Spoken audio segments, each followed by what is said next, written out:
हमारे ऋषि महर्षियों ने अपने चिंतन और मनन से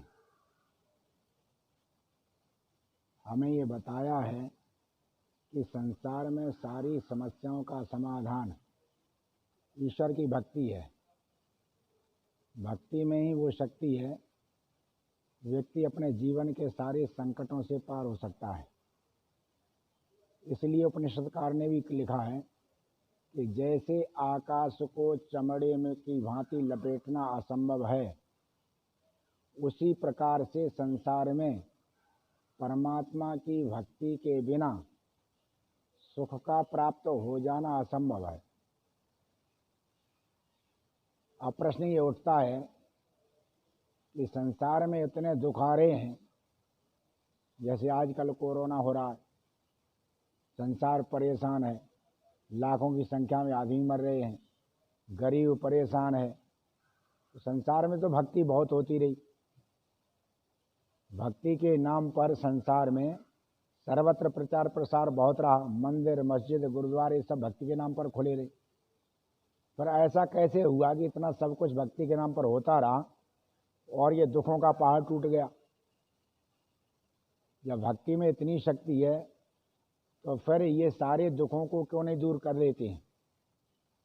तो इसका सीधा सीधा सा तात्पर्य ये है कि संसार जिसको भक्ति कह रहा था वो भक्ति है नहीं। इसलिए परमपिता परमात्मा ने दिखा दिया है, मंदिर, मस्जिद, गुरुद्वारे सब में ताले लगा करके कि तुम जो कुछ भी अब तक कर रहे थे वो भक्ति नहीं है, वो भक्ति के नाम पर ढोंग और पाखंड है। यदि भक्ति होती तो उसमें इतनी शक्ति होती, इतने दुख आ ही नहीं सकते थे। तो प्रश्न उठता है, फिर भक्ति है क्या? जिस भक्ति के बल पर हम दुखों से बच सकते हैं, हमारा समाज बच सकता है, हमारा परिवार बच सकता है, हमारा देश बच सकता है और विश्व बच सकता है। इस भक्ति के स्वरूप को समझने के लिए हमें निश्चित रूप से अपने उन महान ऋषियों के चरणों में, महापुरुषों के चरणों में जाना पड़ेगा, जिन्होंने भक्ति के सही स्वरूप को समझा और बताया। उनमें हम सर्वप्रथम योगीराज कृष्ण को ही ले लेते हैं। योगीराज कृष्ण ने गीता में लिखा है, इस भक्ति के स्वरूप को स्पष्ट करते हुए वो लिखते हैं, स यज्ञा प्रजा सृष्ट्वा पुरोवाच प्रजापति तेन प्रसवस्य ध्वमेशा वो अस्तु इष्ट काम दुख। कृष्ण कहते हैं, पुरोवाच, पहले परमपिता परमात्मा ने जब इस सृष्टि को रचा, और वो आपके लिए रचा, अपने लिए तो रचा नहीं। सृष्टि को रचने के साथ में इनका सयज्ञ, यज्ञ के साथ रचा। पुरा माने पहले पहले सृष्टि को रचा और सृष्टि को रचने के साथ में यज्ञ को भी रचा। यज्ञ के साथ आपको उत्पन्न किया और उस प्रक्रिया को उसने बता भी दिया। जिस प्रक्रिया को परमपिता परमात्मा ने बताया है, वो प्रक्रिया जो है वही पवित्र वेद का उपदेश है। तो कृष्ण गीता में लिखा है कि यज्ञ का वो भक्ति का सही स्वरूप क्या है?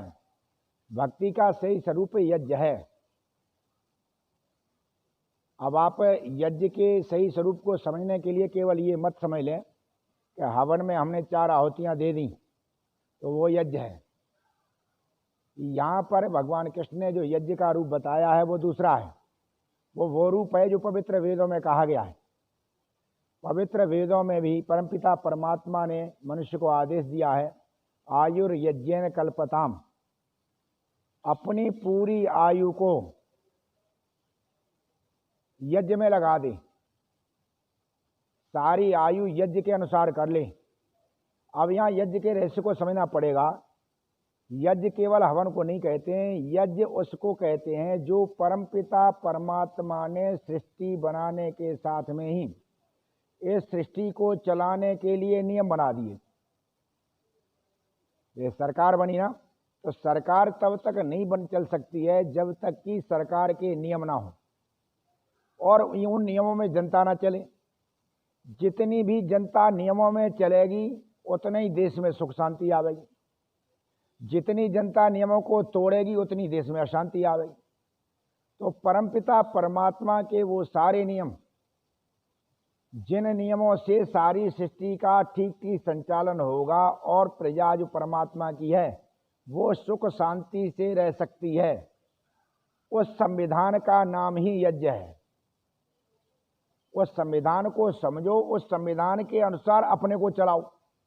तो परमपिता परमात्मा ने कहा है कि हमने प्रजा बनाने के साथ में फिर संविधान बना दिया, संविधान नियम बना दिए, उन नियमों का नाम ही यज्ञ है और तुम सबको उन नियमों में ही चलना है। आगे कह दिया अनेन, इस संविधान का, जिस संविधान का नाम यज्ञ है, जो संविधान यज्ञ है, कहते अनेन प्रसविष्यध्वम, तुम बढ़ोगे, फलोगे, फूलोगे, सुख प्राप्त करोगे, आनंद प्राप्त करोगे। किसके द्वारा? इस यज्ञ के द्वारा। यदि इस नियम को, सिद्धांत को आपने तोड़ा तो ना आप बढ़ेंगे, ना सुख को प्राप्त करेंगे, ना शांति को प्राप्त करेंगे। अनेन प्रसविष्यध्वम, तुम्हें बढ़ना है तो किसके द्वारा बढ़ो? उस सृष्टि के नियमों के द्वारा, उस यज्ञ के द्वारा। आज हम बढ़े तो हमने उन यज्ञों को तोड़ दिया, उन नियमों को तोड़ा। और नियमों को तोड़ के लिए यदि उन्नति करना चाहते हैं, बढ़ना चाहते हैं, तो सरकार दंड देती है। यदि हम नियमों को तोड़ करके, चाहे हम कितने ही संपन्न हैं, यदि सरकारी नियम तोड़ेंगे तो सरकार दंड देगी। उसी तरह से परमात्मा ने जो विधान कर दिया है, सारे नियम फैले संसार में, उन नियमों को यदि हम तोड़ेंगे, उस यज्ञ की परंपराओं को तोड़ेंगे, तो उसका हमें दंड मिलेगा, जो दंड कोरोना के रूप में हमें मिल रहा है। तो ये कह दिया है अनेन प्रसविष्यध्वम, इसी यज्ञ विधान के साथ में आप बढ़ो। और बढ़ने के साथ क्या कहा? वो जो नियम है, वो यज्ञ है, वो आपके लिए इष्ट कामधुक, वो सारी कामनाओं को पूर्ण करने वाला होगा। जितनी आपकी कामना है उनको सबको पूर्ण करने वाला है। जो नियम संविधान है, परमात्मा जो संविधान बना दिया है, उस संविधान में चलोगे तो सारी की सारी कामनाएं आपकी पूरी होंगी। संसार में जो भी दैवी शक्तियां हैं, उस परमात्मा के संविधान को ठीक करने के लिए हैं। उसके पास में जो दैवी शक्तियां हैं, चाहे सूर्य हो, चाहे चंद्रमा हो, चाहे वायु हो, चाहे जल हो, चाहे पृथ्वी हो, चाहे आकाश हो, जो कुछ भी है, ये सारे के सारे जो हैं दैवी शक्तियां हैं, उनके नियम चारों ओर फैले हुए हैं। हमें उन दैवी शक्तियों के नियम में रहना है और उस नियम में जब हम रहेंगे, देव, यहाँ पर कोई देवता वैसे नहीं है जैसे हम कल्पना कर लेते कोई मनुष्य होंगे। देव का मतलब है कि वो नियम, वो शक्तियां जो सृष्टि में फैली हुई, वही देव है। उन नियमों का पालन करेंगे, उन शक्तियों का पालन करेंगे, उन दैवीय शक्तियों का पालन करेंगे, उस वो जो नियम है देवत्व का पालन करेंगे। तो कहते जो देव हैं, देवान भावयंता, उसके द्वारा, तेन देवान भावयंता, उस नियमों के द्वारा, अपनी उस दिनचर्या के द्वारा, अपने उस यज्ञ जीवन के द्वारा आप देवताओं को भावित करेंगे, आप उन नियमों को पालन करेंगे। वो देवा भावयंतु बा, वो देव जितने भी हैं वो आपको भावित करेंगे, वो आपको सुख देंगे, वो आपको शांति देंगे। परस्परम भावयंता, एक दूसरे को भावित करते हुए, श्रेया परम वाप्स्यथा, परम कल्याण को आप प्राप्त हो जाएंगे। यही भक्ति है।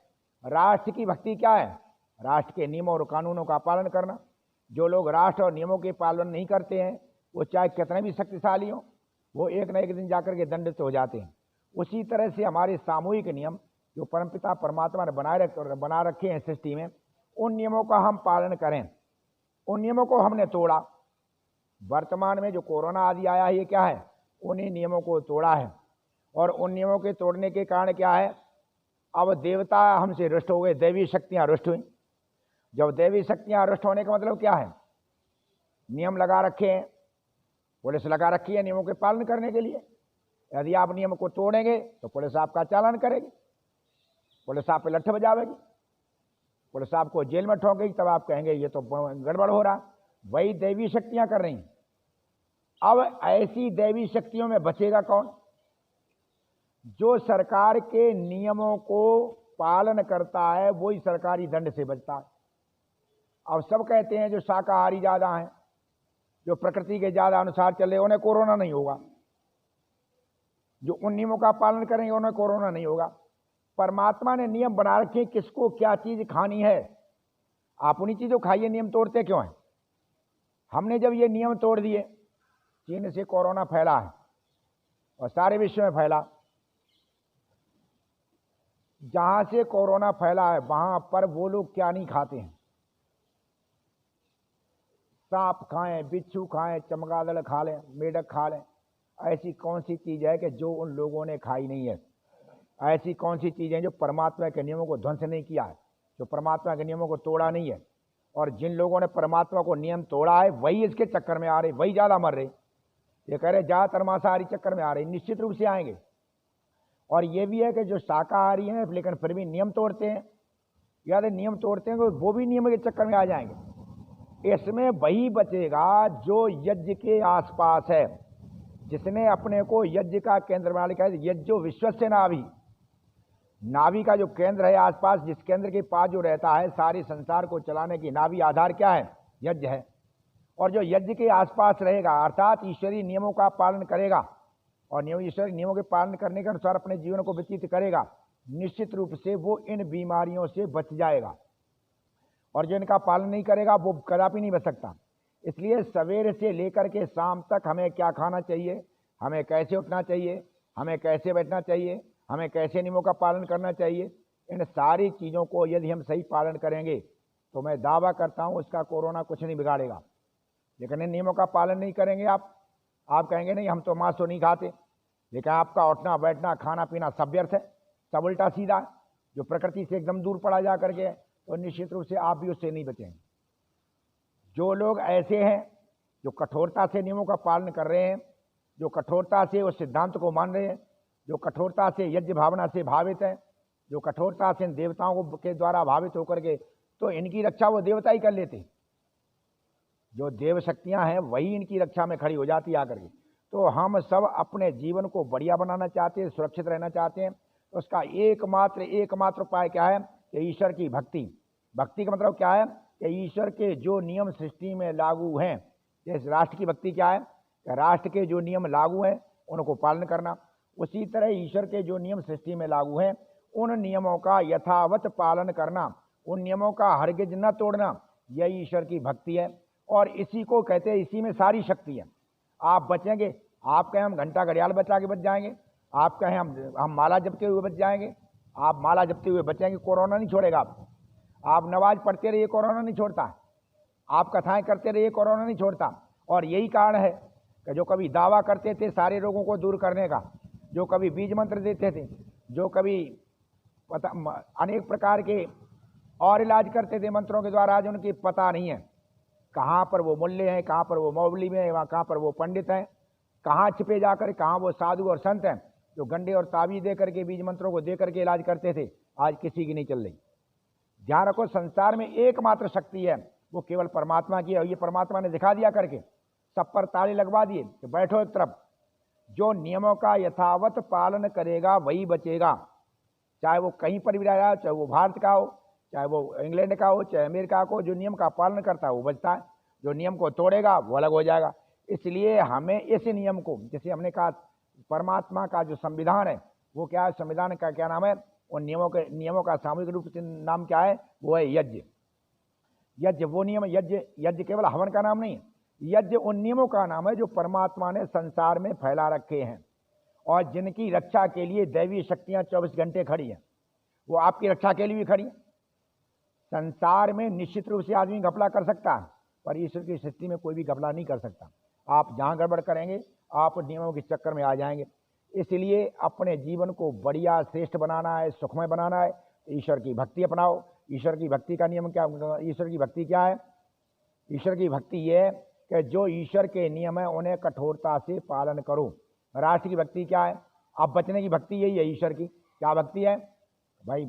अब जो है मास्क लगाओ, मुंह पर लगा उचित दूरी बना करके रखो, मास्क लगा करके चलो, हाथों को धो, अपने को बचाओ। जो विषाणु फैले हुए हैं और ये विषाणु कोरोना के फैले, ये गलती हमारी है, क्योंकि इन्हीं के द्वारा प्रकृति अपनी रक्षा करती है। यदि प्रकृति के नियम तोड़ोगे तो प्रकृति क्रुद्ध हो जाती, और क्रुद्ध हो जाएगी तो वो ऐसे विषाणु पैदा कर देती है जो तुम्हारे लिए घातक होते हैं, और न पैदा करे तो प्रकृति नष्ट हो जाएगी। प्रकृति नष्ट होगी तो प्रकृति सृष्टि चलेगी नहीं। तो सृष्टि के चलाने के लिए ऐसे विषाणु अपने आप परमात्मा का सिस्टम पैदा हो जाते हैं, जो सृष्टि के नियम को तोड़ने वालों के लिए दंडित करना शुरू कर देते हैं। तो ये विषाणु जो पैदा हुए हैं, जैसे हमारे शरीर में रोग पैदा होता, हम कहते हैं बुखार ना आए तो शरीर चला जाएगा। तो बुखार हमारी जो विकृतियां हैं उनको दूर करने के लिए बुखार आता है। उसी तरह प्रकृति को दूर करने के लिए कोरोना आई, विकृतियां हुई, इनको दूर करने के लिए कोरोना। यदि ये विकृतियां दूर, ये कोरोना नहीं होगा तो और विकृतियां आएंगी, तो सृष्टि वैसे नष्ट हो जाएगी। तो आवश्यक ये है कि हम फिर आ जाएं, समय पर उठें, समय पर बैठें, समय पर हम अपना स्नान ध्यान करें, समय पर भोजन करें। जैसा भोजन परमात्मा ने बता रखा वैसा ही भोजन करें, उल्टा सीधा भोजन न करें।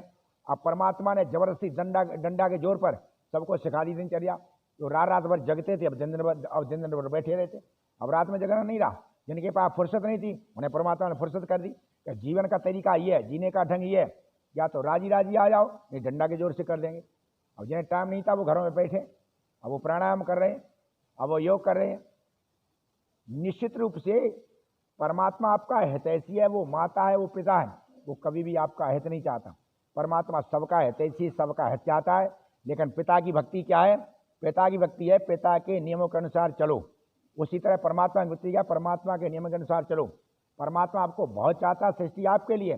जैसे घर में पुत्र उद्दंड हो जाता है, उल्टे सीधे काम कर देता है, तो पिता भी अखबार में निकाल देता है कि अब इससे हमारा कोई संबंध नहीं रहा, न हमारी संपत्ति का अधिकारी है, जो अपना निजी पिता। इसी तरह परम पिता परमात्मा भी जब आप उन नियमों को तोड़ेंगे तो परमात्मा उन्हीं नियमों के लिए आपको छोड़ देता है, उन्हीं के लिए छोड़ देता है जिनके लिए आपने उसके नियमों को तोड़ा है। अब छोड़ देगा, कोरोना के लिए आपको छोड़ देगा। आपने ऐसे नियमों बुलाने के लिए अपनी दिनचर्या बिगाड़ी, आपने अपना भोजन बिगाड़ा, तो उसमें फिर क्या उनके लिए छोड़ेगा तो आपका नाश होगा। तो ऐसे नाश से हम बचें और नियमों में आ जाएं जो यज्ञीय नियम है।